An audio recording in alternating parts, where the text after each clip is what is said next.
পৃথিবীর ইতিহাসে বোধহয় এরকম নাই। নাটক বন্ধ করতে বলছে, না হলে আম, আগুন ধরিয়ে দেবে শিল্পকলায়। স্লোগান শুরু করে দিয়েছে যে এই এই নাটক আমরা হতে দেব না। এটি তো সমগ্র নাটকের উপরই এক ধরনের আঘাত। আশঙ্কা এবং আতঙ্কের বিষয় হলো যে এটা এটা কিভাবে সম্ভব। দর্শক, সম্প্রতি বিক্ষোভের মুখে বাংলাদেশ শিল্পকলা একাডেমিতে একটি নাটক প্রদর্শনী বন্ধ হয়ে যায়। সেই নাটক নিত্যপুরাণের নির্দেশক ও নাট্যকার মাসুম রেজাকে আজকে আমাদের সম্পূর্ণ রঙিন অনুষ্ঠানের সাথে যুক্ত করতে পেরেছি। কি ঘটেছিল সেদিন তার কাছ থেকেই শুনবো, সাথেই থাকুন। জনাব মাসুম রেজা, কেমন আছেন? জি, আছি মোটামুটি। আমি যদি একটু ফ্ল্যাশব্যাকে চলে যাই 2 নভেম্বরের ঘটনাতে, আসলে কি ঘটেছিল সেদিন আপনার কাছ থেকে একটু জানতে চাই। নভেম্বরের 2 তারিখে শনিবার আমাদের ওই দিন দেশ নাটকের নিত্যপুরাণ নাটকের 127তম প্রদর্শনী ছিল। ওকে। এবং যখন 6টার দিকে বাজে, আমার শো ছিল 7টায়, 6টার দিকে আমার কাছে এরকম খবর আসলো যে গেটে কিছু লোকজন এসেছে। তারা একটা ব্যানার টাঙিয়েছে গেটে, যেখানে আমার দলের একটি ছেলের নামে, ভুল নামে, তার নামটিও তারা জানেন না ঠিক মতন, ভুল নামে একটা ব্যানার টাঙানো হয়েছে, তাকে তাদের হাতে তুলে দিতে হবে। বিষয়টা আমার কাছে খুবই বিস্ময়কর লাগলো যে পৃথিবীর ইতিহাসে বোধহয় এরকম নাই যে গেটে ব্যানার টাঙিয়ে, তাও সেটি শিল্পকলা একাডেমি, এবং সেই শিল্পকলা একাডেমি সারা বাংলাদেশের প্রাণকেন্দ্র, শিল্পের প্রাণকেন্দ্র, জাতীয় পর্যায়ের শিল্পকলা একাডেমি, যেটাকে আমরা বাংলাদেশ শিল্পকলা একাডেমি বলছি, সেই শিল্পকলা একাডেমির মূল গেটে। এটি আমি মনে করি একটি নজিরবিহীন ঘটনা। আমার শোনার পরেই তো ভীষণভাবে আমি চিন্তিত হয়ে পড়লাম। তখন আমি শিল্পকলা একাডেমির যিনি নাট্যকলার ডিরেক্টর, পরিচালক, তাকে আমি, ফয়েজ জহির, তাকে আমি ফোন দিলাম। ফয়েজ জহির বলল, আচ্ছা আমি বিষয়টি জানাচ্ছি মহাপরিচালক। উনি বোধহয় মহাপরিচালককে বলেছেন, মহাপরিচালক তার ফয়েজ জহিরের ফোন থেকে আমাকে ফোন দিলেন। আমি তাকে বললাম যে এরকম অবস্থা, আমি বুঝতে পারছি না কি করা দরকার। তো উনি, ওনার সাথে বেশ কিছুক্ষণ এই বিষয়ে কথা হলো, তারপরে উনি বললেন আচ্ছা ঠিক আছে, আমি আসছি। উনি আসার পরে আমরা অপেক্ষা করছি, উনি এলেন। আসার পরে বোধহয় বাইরে গেলেন, গেটে গেলেন। গেটে যেয়ে উনি ওদের সাথে কথা বললেন। এবং সেই কথা বলা শেষ করে এসে উনি আমাদের গ্রিন রুমে আসলেন, পেছনে, মঞ্চের পেছনে এসে উনি আমাকে বললেন যে মাসুম, কোনো সমস্যা নাই, আমি আমি কথা বলে এসেছি, এবং আপনারা নিশ্চিন্তে শো করুন এবং দর্শকদেরকে একটি ভালো শো উপহার দিন। আমি জামিল ভাইকে বললাম অনেক ধন্যবাদ বলে আমি শো শুরু করলাম। এরপরে শোটা চলছে, শোটা প্রায় গড়িয়ে গেছে আপনার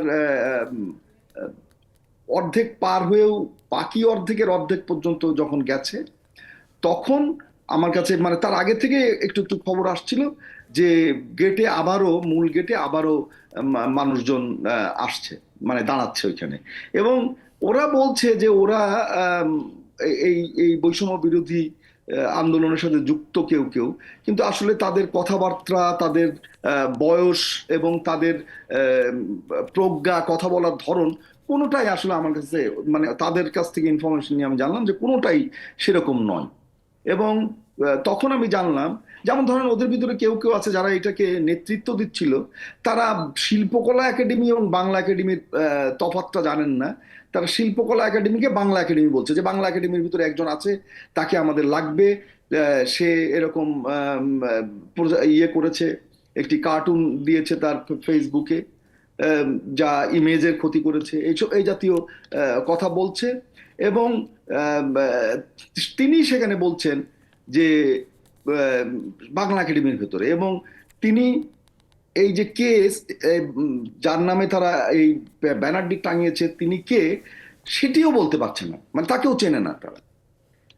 তো আমার কাছে খুব বিস্ময়কর লাগলো, এবং খুব চিন্তার বিষয়ও হলো, আশঙ্কা এবং আতঙ্কের বিষয় হলো যে এটা এটা কিভাবে সম্ভব।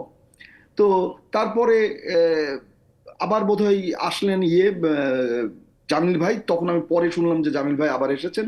ততক্ষণে তারা স্লোগান শুরু করে দিয়েছে যে এই এই নাটক আমরা হতে দেব না।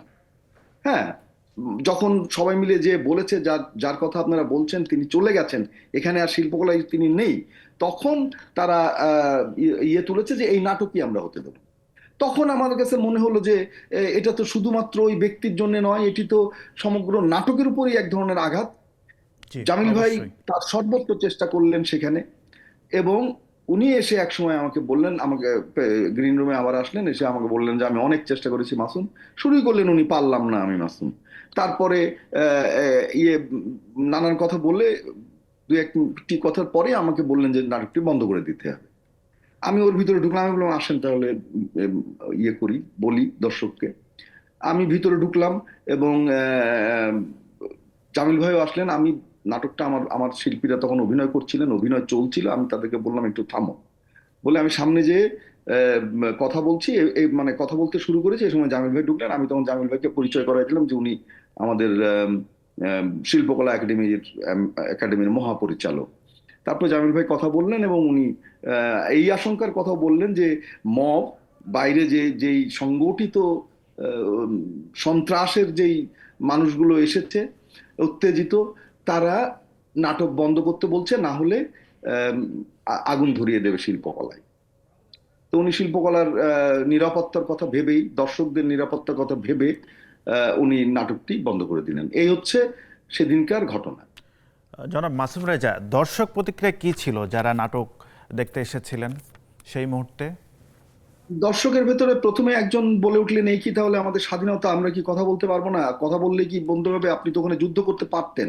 তখন জামিল ভাই ওই শব্দটি পিক করলেন। জামিল ভাই বললেন, আমি তো এতক্ষণ ধরে যুদ্ধ করে আসলাম, কিন্তু আমি সে যুদ্ধ জয় করতে পারিনি।